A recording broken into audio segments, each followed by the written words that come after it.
That's a very interesting question. With a third high school coming into play and the new divisions in terms of the boundaries and in terms of what schools draw from in terms of student population, there's already a certain sense that there is a substantial inequity with the south side of the district, mostly the Cottage Grove area, and the Woodbury area.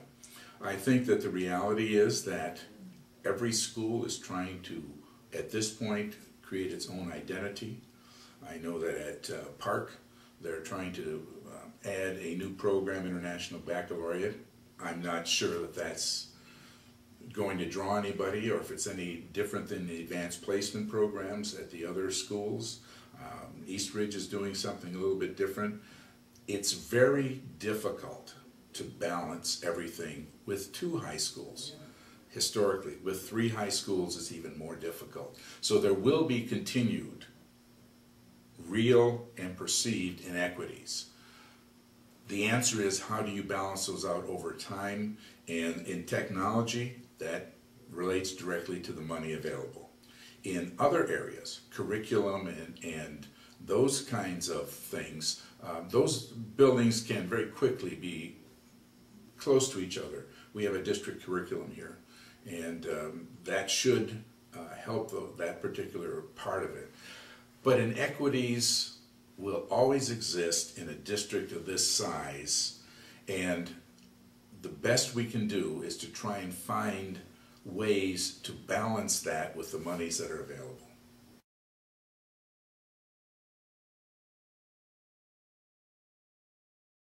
You know,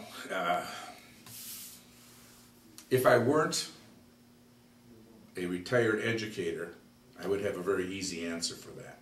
The answer would be this, this, and this. The reality is that that is an extremely complex question, and it really takes a lot of time and a lot of work to figure out what parts of what we consider essential. And in education, in this district, everything that we're doing, in reality, we consider essential.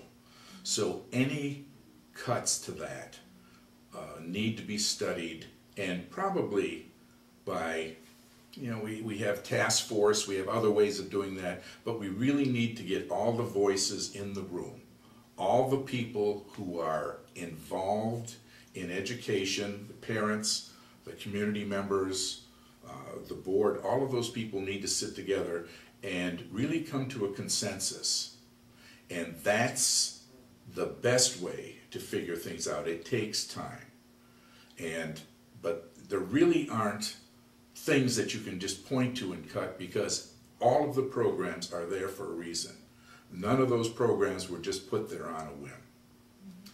So I would say consensus building, involving all the participants, in fact, involving the entire learning community in making those decisions is the best way to move forward.